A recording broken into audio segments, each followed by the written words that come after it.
Example number 2 solve करते हैं। Example number 2 को आप देख सकते हो, यहाँ पे देखो, यहाँ पे इसका अवकलन दिया हुआ है। तो सबसे पहले हम इसका अवकलन करके इसको सामान्य रूप में लिखते हैं। तो अवकलन जैसे करेंगे तो यहाँ पे देखो मैंने इसका x के सापेक्ष अवकलन कर दिया इस पूरे फंक्शन का। तो यहाँ पे अवकलन करने के बाद हमें ये मिला है यहाँ पे।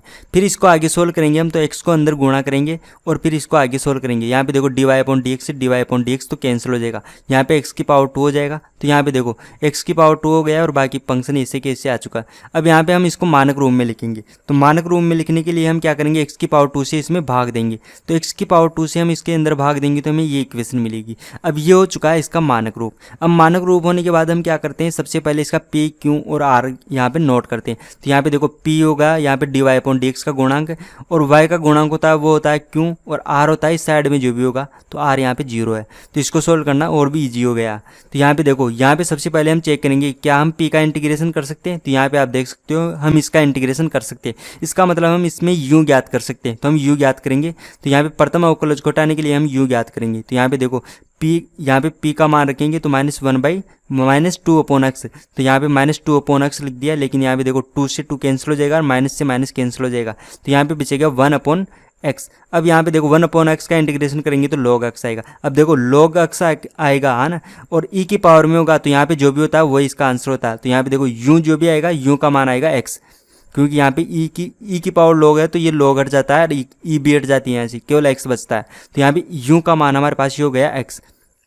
इसके बाद हम i ज्ञात करते हैं। तो i ज्ञात करने के लिए i का फॉर्मूला लगाएंगे हम। तो i का फॉर्मूला होता है ये। अब यहाँ पे देखो q और p का मान हम रखेंगे, dp/dx का मान भी हम यहाँ पे रखेंगे तो हमें ये इक्वेशन मिलेगी। इसको सोल्व करने के बाद हमें मिलेगा 1, और 1 तो कांस्टेंट होता है। इसका मतलब ये है कि अब हम इस क्वेश्चन को आगे सोल्व कर सकते हैं, क्योंकि ये i होता है, जो i कांस्टेंट होता है तभी हम क्वेश्चन को आगे सोल्व कर सकते हैं। तो हम इस क्वेश्चन को आगे सोल्व करने के लिए s ज्ञात करेंगे। तो हमने s का फॉर्मूला लगा दिया ये, लेकिन यहाँ पे आप देख सकते हो r का मान तो यहाँ पे हमारे पास 0 है। इसका मतलब हमारे पास s भी सीधे सीधे 0 आ चुका है। अब s 0 आ चुका है, i का मान और u का मान हमें मिल चुका है, और इसका हल होता है वो हम इस तरह से मानते हैं। इसका संपूर्ण हल हम मानते हैं y = uv।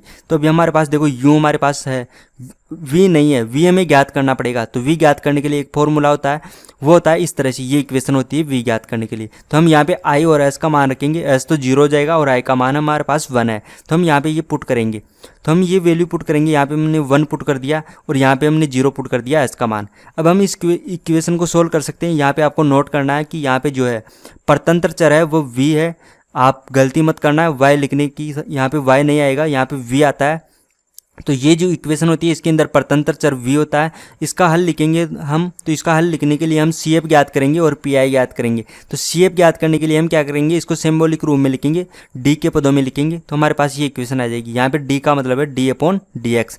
अब ये इक्वेशन है, इससे हम क्या करेंगे, CF ज्ञात करेंगे। तो CF ज्ञात करने के लिए हमें सहायक समीकरण की आवश्यकता होती है। तो इसकी सहायक समीकरण लिखेंगे हम। तो ये हो गई इसकी सहायक समीकरण। तो यहाँ पे देखो ये सहायक समीकरण कैसे आई है, तो ये हमने चैप्टर 5.1 में पढ़ा था। अगर आपने ये चैप्टर नहीं पढ़ा है तो हमारा ऐप है केमिस्ट्री फाउंडेशन नाम से, आप किसी भी वीडियो की डिस्क्रिप्शन बॉक्स में जाकर आप उस ऐप को डाउनलोड कर सकते हो, या प्ले स्टोर से आप केमिस्ट्री फाउंडेशन नाम से सर्च करके डाउनलोड कर सकते हो। उसका लोगो है CF।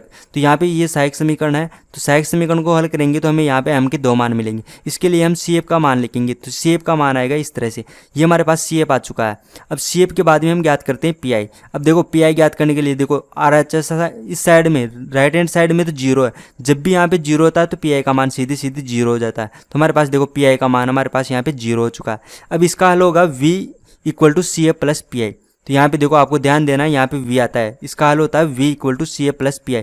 ये v क्यों आया है यहाँ पे, तो यहाँ पे आप देख सकते हो इसका परतंत्र चर जो होता है उसी के बराबर में लिखते हैं। तो परतंत्र चर v था तो हमने यहाँ पे v के बराबर में लिखा है, v = CF + PI। तो CF और PI को ऐड करेंगे, PI तो 0 हो जाएगा, तो इसका आंसर हो जाएगा सीधे सीधे ये। तो v का मान हमारे पास ये आ चुका है। अब देखो v का मान हमें ये मिल चुका है, और इसका हल होता है ये y = u × v। तो u और v का मान हम यहाँ पे पुट करें तो हमें y मिल जाएगा। तो u और v का मान हम पुट करेंगे यहाँ पे देखो। तो u का मान तो हमारे पास देखो x है, यहाँ पे देखो यहाँ पे u का मान हमारे पास x है। तो x तो आ गया है यहाँ पे u के स्थान पे, v के स्थान पे ये मान मैंने यहाँ पे पुट कर दिया। तो ये होगा, ये हमारे पास इसका आंसर हो चुका है। तो हमारे पास इसका आंसर हो चुका है ये इसका आंसर है y = ये जो भी आया है, ये एग्जाम्पल नंबर 2 का आंसर हो चुका है। अगर आपको हमारे वीडियो से हेल्प हो रही है तो हमारे यूट्यूब चैनल को सब्सक्राइब कीजिए, और आपको फिजिक्स, केमिस्ट्री, मैथ, बायो या किसी भी कॉम्पिटिटिव एग्ज़ाम के PDF नोट्स चाहिए तो आप हमारा ऐप डाउनलोड कर सकते हो। ऐप हमारा क्यूरियोसिटी फाउंडेशन नाम से प्ले स्टोर पर मिल जाएगा, या हमारे चैनल पे कितने जो भी वीडियो है उसकी डिस्क्रिप्शन बॉक्स में जाइए, वहाँ पे आपको हमारे ऐप का लिंक मिल जाएगा, वहाँ से भी आप डाउनलोड कर सकते हो। तो आप हमारे ऐप को डाउनलोड कीजिए, हमारे यूट्यूब चैनल को सब्सक्राइब कीजिए और वीडियो को शेयर कीजिए अपने फ्रेंड्स के साथ।